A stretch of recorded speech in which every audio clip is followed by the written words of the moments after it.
तो टॉक्सिक का ट्रेलर आने के बाद एक चीज तो मुझे पता चल चुका है जो तुम्हारे दिल को तोड़ सकता है कि ये मूवी अगर पिटेगी तो बहुत बुरी पिट जाएगी, या तो अगर ये चल गई मूवी ना तो भाई ये वर्ल्ड लेवल पे चलेगी, धुरंधर को भी फेल कर सकती है। क्योंकि जब मैंने इसके ट्रेलर को देखा मुझे एक्साइटेड फील कराई, कई सीन मुझे डिस्गस्टेड फील कराई और कई सीन इस ट्रेलर में ऐसी भी थी जो कि तुम्हें इस ट्रेलर के मोटिव को एक्सप्लेन कर देंगी और इस मूवी को थोड़ा रिस्क में भी डाल सकती है। तो चलो स्टोरी की तो समझते हैं। तो देखो मेरे साथ एक प्रॉब्लम थी, ये टॉक्सिक के ट्रेलर आने से पहले ना मैं इस ट्रेलर को एकदम घटिया समझ रहा था, इस मूवी को एकदम घटिया समझ रहा था। मेरी एक्सपेक्टेशन बिल्कुल थी ही नहीं, क्योंकि जब मुझे पता चला कि आज ट्रेलर शाम को 7 बजे आ रहा है, मैं बहुत ज्यादा एक्साइटेड भी नहीं था। फिर 7 बजे इन लोगों ने ट्रेलर ड्रॉप किया और भाई ये लोग उस ट्रेलर इवेंट में इतने बड़ी बड़ी बातें कर रहे थे, मैं कहा यार क्या होगा यार, चलो देखते ही हैं। एंड जब मैंने इस ट्रेलर को देखा, माय गॉड, जिस तरीके का मैंने इमोशंस फील किया है तुम्हें बताता हूँ एक एक करके। तो पहले तो जब ये ट्रेलर की शुरुआत हुई, शुरू में मुझे लगा कि हाँ चलो चल रहा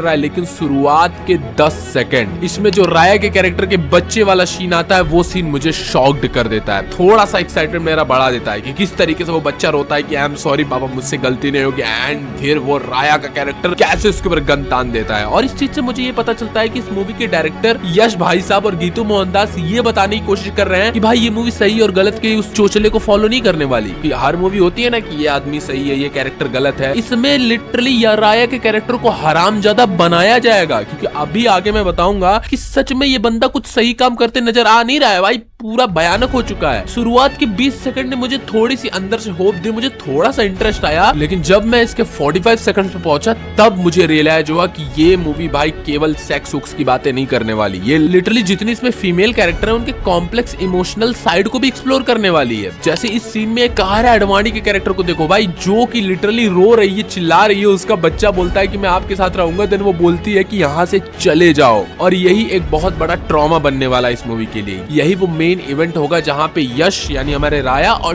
टिकट यानी जो राया का बेटा है उसके बीच में दुश्मनी की शुरुआत होगी। और इससे ये पता चलता है कि भाई कहारा अडवाणी के कैरेक्टर को ये केवल वो तबाही गाने की तरह केवल सेक्स करने के लिए नहीं, उसके भाई उसका भी बहुत बड़ा रोल होने वाला है। और यहाँ तक भाई मैं बिल्कुल एक्साइटेड हो चुका था कि भाई यार ये लोग बहुत यूनिक जा रहे हैं। लेकिन फिर जब मैं 1 मिनट पे पहुंचा तब मुझे पता चला कि ये मूवी भाई बहुत ही अलग होने वाली है। ये मूवी का स्कोप बहुत ही बड़ा है, क्योंकि ये वाली सीन जो तुम्हें बच्चा और एक लड़की का सीन दिखाया जाता है, ये और कोई नहीं बल्कि हमारे यश यानी राया का बचपन का कैरेक्टर होने वाला है, जो कि कहीं ना कहीं यही बताता है कि इसमें हमें राया के बचपन वाली साइड को भी एक्सप्लोर किया जाएगा कि किस तरीके से वो इस गैंगस्टर जॉनर में आया, किस तरीके से वो गैंगस्टर बना। और यहाँ से हमें ये भी पता चलता है कि जो राया जो है वो एक एडॉप्टेड चाइल्ड होने वाला है, मतलब उसकी ये जो बहन होने वाली है वो उसको एडॉप्ट करेगी, इस गैंगस्टर फील्ड में लेकर के आएगी एंड यहाँ पर जो राया होगा उनके लिए काम करेगा। यहाँ तक भाई मैं बिल्कुल एक्साइटेड हो चुका था, मुझे लग रहा था भाई इसके बाद तो ट्रेलर तबाही मचा देगा, भाई क्या क्या होने वाला है आगे इस ट्रेलर में। लेकिन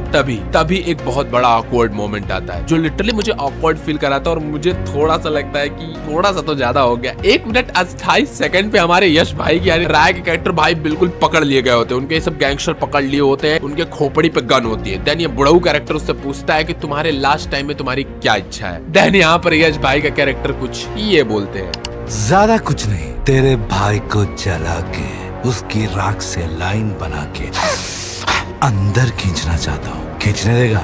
मतलब यार ये थोड़ा सा ज्यादा नहीं होगा? माय गॉड ये क्या नहीं फैंटेसी है बे। अब मैं फील कर पा रहा हूँ कि यश भाई जब इस डायलॉग्स को लिख रहे होंगे तो भाई उनका माइंडसेट क्या पहुंच रहा होगा। और इससे पता चलता है कि यश भाई की कितनी ज्यादा डार्केस्ट माइंडसेट है, वो कितना डार्क सोच सकते हैं। और इससे ये पता चलता है ये मूवी कितनी डार्क होने वाली है, ये लोग कितना ज्यादा ब्रूटल जाने वाले हैं। मुझे लगा था कि ये इस ट्रेलर का सबसे डार्केस्ट मोमेंट होगा, भाई इससे डार्क और क्या ही हो सकता है। लेकिन शायद मैं गलत था, क्योंकि आगे मैं कुछ ऐसा इस ट्रेलर में एक्सपीरियंस करने वाला था जो कि बहुत ही ज्यादा डार्क होने वाला था। लेकिन इसके आगे मुझे एक ऐसी सीन देखने को मिलती है जिससे मुझे पता चल जाता है कि हमारे यश यानी राया का कैरेक्टर इतना हरामी क्यों है, वो प्ले बॉय क्यों है, उसका रीजन हमें उसके आगे पता चलता है। क्योंकि जब मैं 1 मिनट 50 सेकंड पे पहुंचा तब यहाँ पर मुझे देखने को मिलता है यहाँ पर राया का कैरेक्टर बिल्कुल नंगा पुंगा होता है और जैसे ही वो बाहर निकलता है पोस्टर होता है कहारा अडवाणी का और उसे देख के लिटरली उसके आंखों में आंसू आता है, जो कि यही बता रहा होता है कि ये बंदा पहले देवदास रहा होगा। देवदास मतलब कायरा अडवाणी के कैरेक्टर से बिल्कुल प्यार व्यार ये कर रहा होगा और प्यार के चक्कर में वो इसका काट वाट दी होगी, या फिर कोई बीच में इन लोगों के कुछ हो तो गया होगा जिसके वजह से भाई ये एकदम प्ले बॉय इसके पास बन गया। और मुझे यहाँ पर इस कैरेक्टर के लिए इमोशनल फील हुआ कि भाई यार इस बंदे का कट गया है, इसीलिए ये ऐसा कर रहा है, स्केप फील करने के लिए, उस दुख को स्केप करने के लिए और लड़कियों के पास जा रहा है। लेकिन जैसे ही मैंने अगली सीन देखी फिर मुझे पता चलेगा कि ये साला हरामी ही है, ये साला बचपन से हरामी था। क्योंकि अगले वाले सीन में हमें राया का कैरेक्टर उस सर्कस में जाते हुए नजर आता है और सर्कस में लड़ाई वो कर ही रहा होता है एंड फिर उसको कायरा अडवाणी दिखती है और जा करके वो उससे पूछता है कि कितना लेगी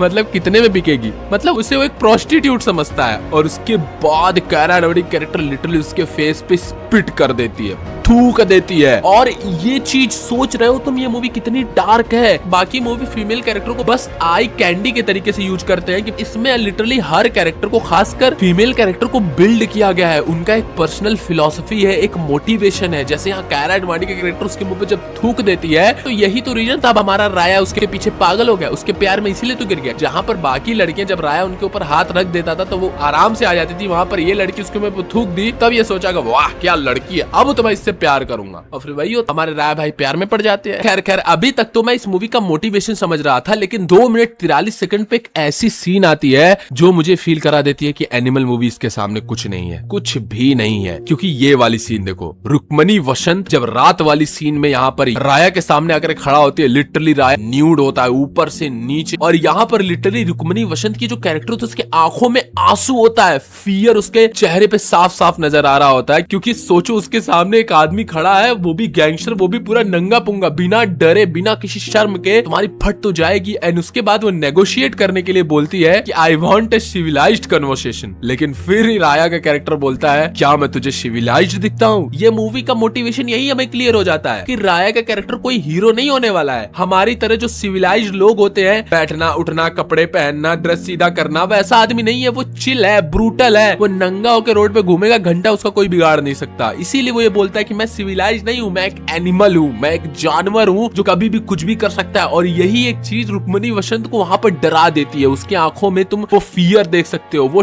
टीयर देख सकते हो, आंसू देख सकते हो। और प्लेबॉय लोगों की यही तो खासियत होती है, लड़कियां इसीलिए तो पागल हो जाती हैं ऐसे लौंडों पर कि जो साले सिविलाइज्ड ही नहीं होते, जो अलग होते हैं, जो एकदम हरामी ही होते हैं। लेकिन फिर 3 मिनट 28 सेकंड पे ये मूवी अपनी स्टोरी के बारे में कुछ बताती है कि ये मूवी एक्चुअली होने किस चीज पे वाली है। और वो स्टोरी और कुछ नहीं बल्कि राया और उसके बेटे के ऊपर होने वाली है। क्योंकि उसके बेटे यानी टिकट का इंट्रोडक्शन तो बड़ा खतरनाक दिया जाता है। खैर ये मैंने टीजर में भी देखा था, लेकिन यहाँ पर उसका बेटा भाई राया से भी 2-3 गुना ब्रूटल होगा। और भाई बाप वर्सेस बेटा भाई तगड़ा इस मूवी में देखने को मिलने वाला है हमें। यही पूरे मूवी का मोटिवेशन है। क्योंकि ट्रेलर के टाइम देखने मिलता है किस तरीके से जो राया था अपने बेटे के ऊपर गन वन तान दिया था, और ये बेटा कायरा अडवाणी का बेटा होगा। फिर यहाँ बेटा बड़ा होगा तो राया और उसके बेटे में लड़ाई होगी। यही पूरे मूवी का मोटिवेशन है। मुझे लग रहा था यार ये मूवी थोड़े गैंगस्टर साइड को एक्सप्लोर करेगी, थोड़ा वर्ल्ड माफिया में जाएगी, बट ये मूवी फैमिली पॉलिटिक्स पे होने वाली है पूरी की पूरी मूवी। ये यहाँ से मुझे पता चलता है। लेकिन फिर ये जब ट्रेलर अंत होता है तब मुझे पूरा क्लियर हो जाता है कि इन लोगों ने अभी तक तुम्हें बेवकूफ बनाया। हाँ, अभी तक इन लोगों ने तुम्हें बेवकूफ बनाया है। और ट्रेलर के लास्ट में लोग चीख चीख के बता दिए कि इन लोगों का असली मोटिवेशन क्या है। तो देखो ये ओवरऑल जो ट्रेलर था